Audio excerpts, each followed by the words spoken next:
We are talking about how to stop being lazy and how to get rich now today. And I'm going to give you some rules. You got to understand, I'm not just winging this.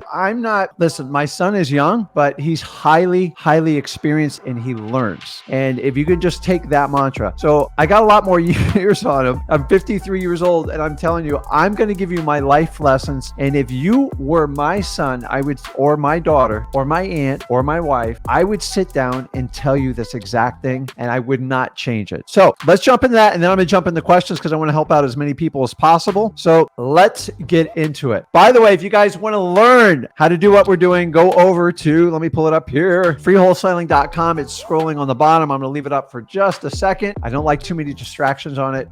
We don't run ads on this channel or anything like that. We recommend products we use in our business and stuff help to you. We actually train them on you. Knock yourself out. It's not a requirement in our business. So guys, make sure you are subscribed. And please, if you like the content, smash that like button. So let's get into it. We've all been stuck in the laziness, the analysis by paralysis, and it's always the same thing. So I want you to understand this first. There's only 3 phases you can be in life. You can look behind everything that's happened to you where most people are stuck in life. And that's what gets you into depression. Sorry, that's the fact. Something didn't go right and you can't let it go. Or you have anxiety, which is the fear of looking into the future, which paralyzes most people, gives them analysis paralysis. And then you have the present moment, which nobody ever fulfills it. It's challenging. Like, how can I be in this moment? I'm always thinking about the past and thinking about the future. And so you gotta first, before you get into your laziness thing, is where are you on that chart a majority of your time? If you're constantly thinking about crap that happened to you in the past, you can't be in the present and you can't plan for a future. So you're going to have to address that. I'm not a psychologist. Honestly, I can just give you life experience. So the first thing we're going to do is when we talk about that, first identify which timeline you spend most of your time in. And the more honest you are with this, the more progress you can make. So I'm not here to diagnose people with ADHD. You know how I feel about that. Sometimes I just talk and talk, but I want to help out as many people as possible. So the first thing we got to do, we talk about lazy and switching over to getting rich. You guys got to fix your self-talk with yourself. I'm telling you, man, the person that you talk to the most is yourself. It's absolutely crazy and nobody ever addresses this. Do you know you have over 70,000 thoughts a day? I mean, and predominantly 95% of them are everything that's happened in your previous experience, like the day before, the week before, the year before. That's crazy. And the thing is, you can fight this all you want. You can't overly control your thoughts. You just got to kind of let them flow. So a lot of you fight with your thoughts, but here's the problem is your body is naturally wired for the negativity. It's the truth. And what happens is when something goes wrong, say a deal falls apart, you beat yourself up. Now it's okay to stroke yourself once, beat yourself up once. But the reality is once you start that pattern, it just becomes redundant and it doesn't stop. And the reality is you guys are your own worst critic. You beat yourself up. You're your own worst cheerleader. And until you fix this, you have 0 shot at moving forward. So how do I address it? Number 1, recognize it. You can't recognize every thought or you'll go crazy. But when you start having negative thoughts, go, okay, write them down. Why do I keep saying like this? Recognize it, forgive yourself, and move on and come up with a playful, a kind of comical thought. So if a deal goes bad, you can just say like, just go, listen, that was the funkiest looking house I ever bought. I should have known, and just kind of make a joke at yourself. Like, let's not buy funny looking houses anymore and find the lesson in it and learn and go forward. But if you have the same redundant, nasty talk to yourself, you can never fix it. Guys, I'm guilty of this all the time. I got to sit there. When you write it down and you recognize it, oh my God, because you don't even know you're doing it. Stop beating yourself up. It's rule number 1. You have to become your biggest cheerleader. Replace these thoughts. You should be your own best friend. And if you don't know how to learn to love yourself, you've got to do that first in life. Okay, I'm a student of this. I'm not a master of it. I'm a student of it because if you don't take control, they will fester and get you out of control. And that's how you get stuck. Analysis by paralysis, and you don't get stuff done. So identify it, write it down, and address it. The second one is you guys got to stop feeding your mind crap. Sorry, it's the truth. I've done this for a long time. Your mind consumes everything that's delivered to you. So if you watch 3 or 4 hours of TV today, all those commercials and stuff, that's why they do commercials, because they work. It's called hypnosis. I love when people go, Rick, I don't believe in hypnosis. I go,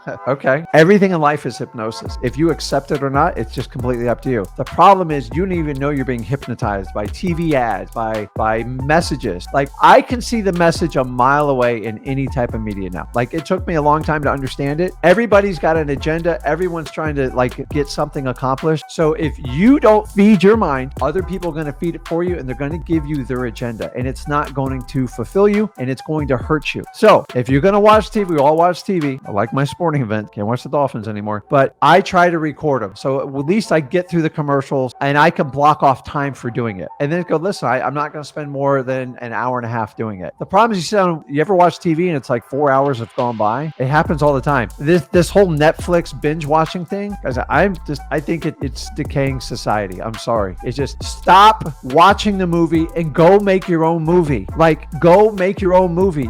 It's okay to watch a movie to pass time, but like if that's all you do, you're going to be stuck there. So go out and be the star in your own show. Go out and be the hero. Go take care of your kids. Go take care of your family above your wildest expectation. But what you put in your mind, like think about this. If you're trying to become more physically fit and more healthy, you are what you eat. You are what you watch. It also goes with music and everything else you do. So it's also the people you talk to. So be a guard of your mind and just don't let everybody enter into it. And do not let anybody in your head that doesn't belong there. You're the only person that can allow them. It's up to you if you're going to let them in or not. So once we're moving forward, I don't want to be lazy anymore. What's the first thing we have to do after we correct our self-talk, we feed our mind the right diet, which is going to take some time, by the way, guys. Okay. You have to start with willpower because that's all you have. And all willpower it's a daily forced action. So if we talk about wholesaling, I'm going to make 200 calls today. I'm going to do them from 9 to 12 or whatever your timestamp is. And that's what I'm going to do. And you're going to force yourself to do it. It's going to be wildly uncomfortable. You might cry the first 2 phone calls.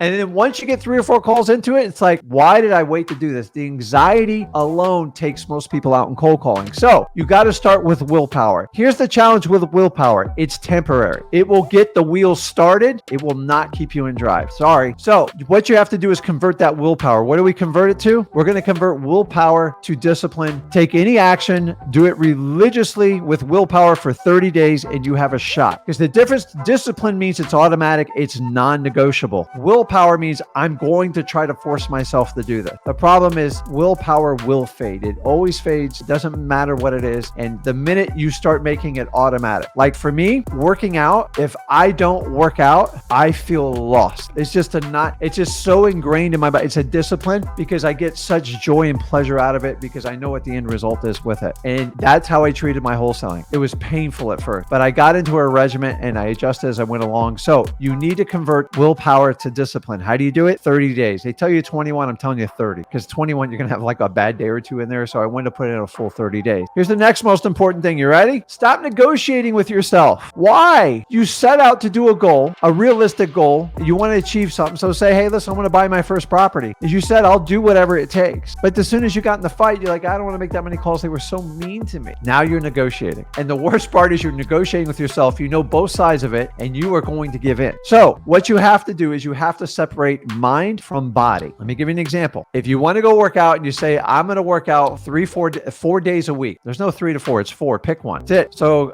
Monday you worked out great. Tuesday, Wednesday you skipped it. Thursday you don't quite feel like it. Now you got Friday, Saturday, and Sunday. Well, it's the weekend. I can't do it. Like, I don't feel like doing it. I'm going to go out with my buddies. Stop it. You treat yourself first. You have to take care of yourself first. Remember, the flight attendant says, in the event that there's a depressurization of the cabin, you got to put your oxygen mask on first. Guys, stop negotiating with yourself because a lot of times your body will tell the mind what to do, not the other way around. And if you're in that situation, you need to address it now. This happens in wholesaling. This is not just about physical fitness and diet and weight management. When it comes to your business, when you set stuff and then you negotiate and waver from it, you're never going to get it done. And if I can drive this one point home is stop negotiating with yourself. Write it on your blackboard, write it on your whiteboard, let everyone know this is going to happen no matter what. Because the difference between people who get stuff done and the people who don't, the lazy and the rich, is they both want to do the same things. They both set the same task. The difference is the lazy people do it when they want to do it, and when they don't feel like doing it, they let their emotions take over and they don't do it. Rich people do it no matter what. End of story. I'm getting it done. And guys, there are days I just don't want to work. I'm just like you, but I have commitments. I have employees. I have people depending on me. And if I want to create the legacy I want to do, I've got to suck it up and get going. I'm not talking about if you're deathly ill, but there's all days we just don't feel like doing stuff. But if you set out and said, hey, this is what I'm going to do in wholesaling, and you negotiate with yourself, you're never going to get it done. And the thing is, once you negotiate with yourself once, it becomes a habit. Now you have to unpack and unwind that habit for 30 days to convert the willpower to discipline. So I'm telling you, you're all dealing with this because I struggled with this a lot of my wholesaling career. I would be phenomenal and then I got lazy and then it's like I went through all this stuff. And that was all in my first 5 to 7 years. And a lot of you are going through that right now. Let me know in the comments if you are, because I'm here to help you out. I'm not calling you out. I'm just telling you what you need to do. I'm going to keep moving here because I'm going to take calls. Okay. Boy, this is going to be a tough one. Let me just spit it out now. Stop being a jack of all trades. I am the master of jack of all trades. When I grew up, I didn't have a choice. I had to help out around the house. I'm not going to get into like my personal things, but I had to do a lot of the fixing of the house. I had to like figure things out and we just didn't have a lot of money. So when I became one of the men of the house,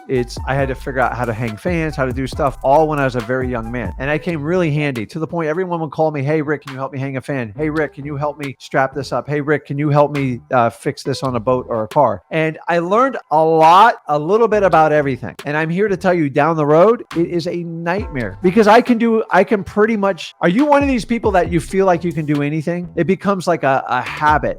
So I'll watch a tradesman do a job. I'm like, okay, I know how to do that. You're not going to learn it doing it once, especially electricity, guys. If you get shocked, you understand, especially on 220. So the reality is a lot of my life, I thought learning everything, it's a survival mode. And what happens is if there's ever a hurricane or you got stuck on an island, I know I'm going to live. I know how to hunt fish. I know how to do everything. I know how to dam water and do everything. But in the reality of the business world, it is of zero value. Every now and then in a pinch, it's like, hey, Rick, can you hand this fan? We got someone to come look at the property in an hour. We're going to make $100,000. I will fix that fan. But the problem is you never stop and it becomes a massive addiction. And so what you have to do is, and you guys will see this in my son, I didn't let him become the jack of all trades. You know what he did? He became the master of wholesaling. It's all he knows. And in his short career, going on 6 years, he knows more than most wholesalers out there. Why? Because it's his entire focus. So what you have to do is stop being the jack of trades and you got to focus and immerse yourself in just one thing. And guys, this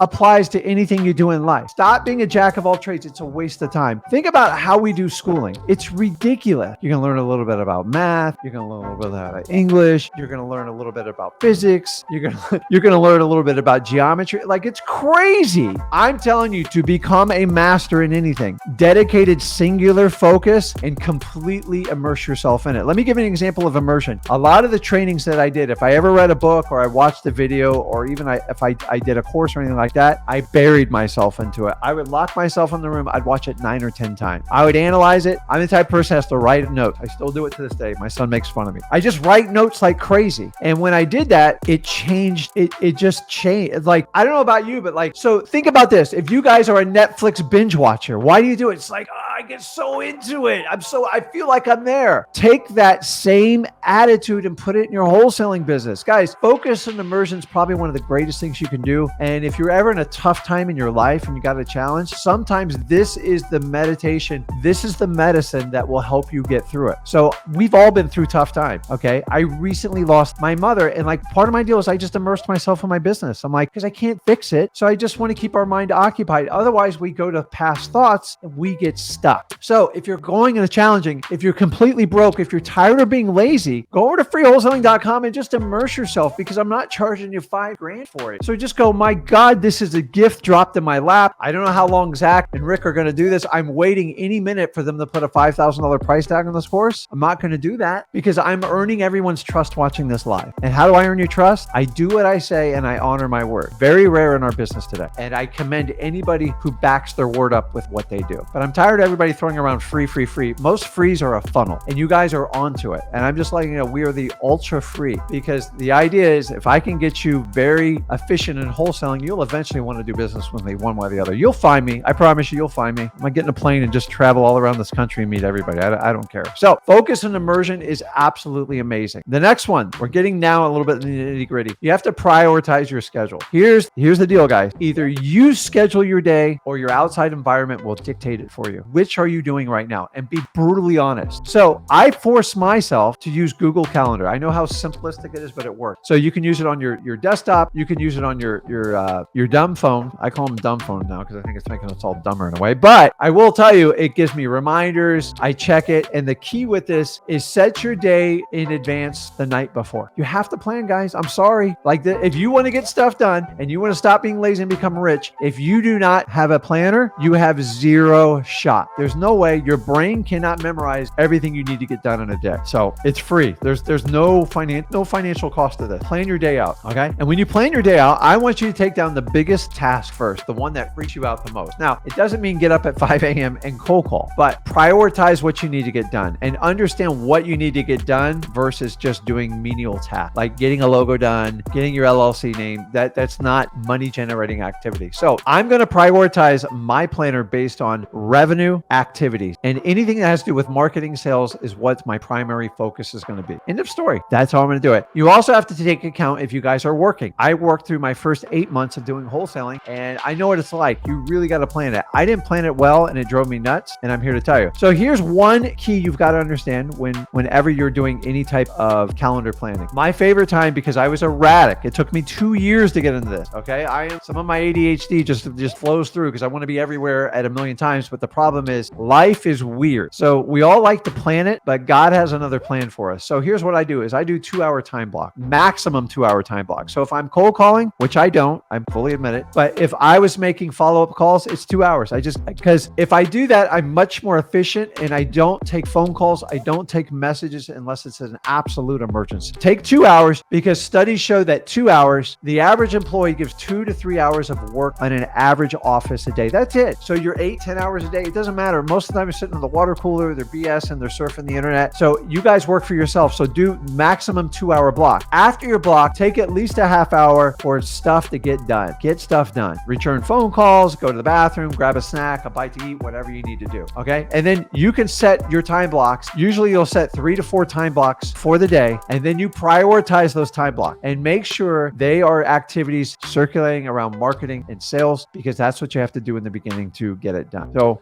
I know this is a bit of a froth over, but I'm here to tell you guys, if you take the steps I just gave you, if somebody dragged me when I was 18, 19 years old and forced me to do that, Mona, how unpleasant, I would have thanked them. I would have said, my God, thank you for telling me this. Now, here's the reality is it's not as easy as it sounds to implement. It sounds easier than it is. But once again, if you go back to the one where I said, stop negotiating with yourself, stop doing it. So this live stream is replayed. Go back and check it out. I need you guys to fix your head. And if you're having negative talks, like, I don't know if I can ever get this done, that's where it kind of starts. So you got to start there. How bad do you really want this? What is your why? What is your belief? Do you have the conviction to get through wholesaling? This process will help you. See, laziness is just a form of procrastination. It's just like, if I don't make a decision, by the way, if you don't make a decision at all, you made a decision. You just don't know it. And you live in this la la land, and there's nothing worse to me when someone can't make a decision. It drives me nuts, especially in business. Personal, I deal with it. You know what I'm talking about. But I want to be around people that can make a decision. And the really cool thing about me and Zach, we have never centered your decision making around paying us money. But you got to make decisions. You guys got to take a massive amount of action. And so the biggest cure to laziness, if laziness is sitting in motion and doing nothing, what's the complete opposite? It's like, go crazy, break stuff and get it done. I don't care. And that's what it takes in wholesaling. A lot of people are like, I'm going to make 5 phone calls today and get it done. So you guys know we're running the 100 offer challenge. Me and Zach introduced it yesterday. Do it. Use it as momentum, guys. Think about this. You're a plane. Okay. A plane sits in a hangar, is like, it doesn't move. We call that plane lazy, right? Maybe it's fueling up, but when it comes down on that runway, it starts going 1 mile an hour, 3 mile an hour, 5, 10, 20, 50, 100. And before you know, you're flying 400 or 500 miles an hour, 30, 40,000 feet above the air. It's crazy. That plane can't do it without momentum. Why? Because that plane wants to get to a destination. If you want to get there, you're going to have to take action. If you want to freeze yourself. But here's the reality. Laziness doesn't fix the problem. It only makes it worse. So if you're having that problem right now, just take some of these basic actions, look into it. Life's short, enjoy yourself. And the beauty of wholesaling is you get to dictate your day. But when you go to work, you got to work it. You can't just hope